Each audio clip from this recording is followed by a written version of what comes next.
1 ಕೋಟಿ ಹಾಕಿದ್ದೇನೆ. ಮತ್ತೆ ಬೇರೆ ಬೇರೆ ಇವನ್ ರೋಡ್ಸ್ ಕೂಡ ಬೇರೆ ಇವನ್ ಮಸೀದಿಗಳು ಕೂಡ ನಾನು ವ್ಯವಸ್ಥೆ ಮಾಡ್ತಾ ಇದ್ದೇನೆ. ಅದು ಕಡಿಮೆ ಮಾಡಿಲ್ಲ, ಅಲ್ಲಿ ಕೂಡ ರೋಡ್ಸ್ ಮಾಡಿದ್ದೇನೆ. ಸುಮಾರು 3 ಕೋಟಿ ಯೋಜನೆಯಲ್ಲಿ ಮೈನಾರಿಟೀಸ್ಗೆ ರೋಡ್ಸ್ ಅನ್ನು ಮಾಡಿಸಿದ್ದೇನೆ. ಈ ರೀತಿ ಯಾರಿಗೆ ಆಗ್ಬೋದು. ಶ್ರೀನಿವಾಸಪುರ ನಗರ ಬಹುತೇಕ ಹೊಸನಗರ ಆಗುತ್ತೆ. ಸುಮಾರು 15-20 ಕೋಟಿ ರೂಪಾಯಿನ ಯೋಜನೆಯಲ್ಲಿ ಇವತ್ತು ಕೆಲಸಗಳು ನಡೀತಾ ಇದೆ. PWD ರೋಡ್ ಶ್ರೀನಿವಾಸಪುರದಿಂದ ಬಿ ಕೊತ್ತಕೋಟೆವರೆಗೂ ನಡೀತಾ ಇದೆ. ಬಹುಶಃ ನೀವೆಲ್ಲ ನೋಡಿದ್ದು ಯಾವ ರೀತಿ ನಡೀತಾ ಇದೆ.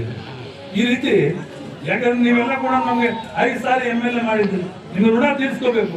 ನಮಗಿನ್ನ ಅನೇಕ ಆಲೋಚನೆಗಳಿತ್ತು. ಇವತ್ತು ಕೆಲವಾರು ನಾನು ಸಾಲ್ವ್ ಮಾಡ್ತಾ ಇದ್ದೇನೆ.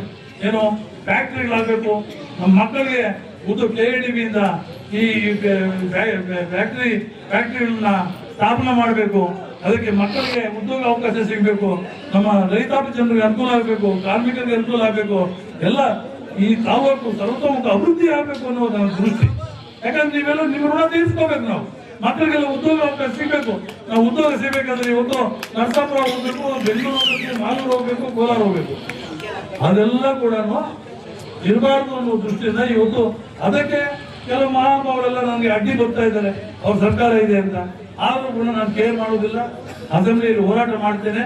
ದೇವ್ರ ಶಕ್ತಿ ಕೊಟ್ಟಿದ್ದಾರೆ, ಆರೋಗ್ಯ ಕೊಟ್ಟಿದ್ದಾರೆ, ಏನು ಯೋಚನೆ ಇದೆ, ಯಾವುದಕ್ಕೂ ಭಯಪಡಬೇಕಾಗಿಲ್ಲ. ದಯಮಾಡಿ ಅದಕ್ಕೆಲ್ಲ ಸಹಕರಿಸಬೇಕು. ಅಭಿವೃದ್ಧಿ ಕಾರ್ಯಕ್ರಮಗಳು ಅವ್ರ ಅಧಿಕಾರದಲ್ಲಿದ್ದಾಗ ನಾವು ಯಾವತ್ತೂ ಕೂಡ ತೊಂದರೆ ಮಾಡಿಲ್ಲ, ಅಡ್ಡಿ ಬಂದಿಲ್ಲ. ಮಾಡ್ಬೋದಾಗಿತ್ತು, ಮಾಡಲಿಲ್ಲ. ಇವತ್ತು ನಾನು ಮಾಡ್ತಾ ಇದ್ರೆ ಫ್ಯಾಕ್ಟ್ರಿಗಳಿಗೆ ಇವತ್ತು ಲಕ್ಷ್ಮೀಪುರದಲ್ಲಿ ಈ ನಮ್ಮ ಮದನಪಲ್ಲಿ ರೋಡಲ್ಲಿ ಅದು ಒಂದು 3,000 ಎಕರೆಯಲ್ಲಿ ಮಾಡಬೇಕು ಅಂತಿದ್ದೆ. ಅದು ಫೈನಲ್ ಪ್ರಪೋಸಲ್ ಇದೆ.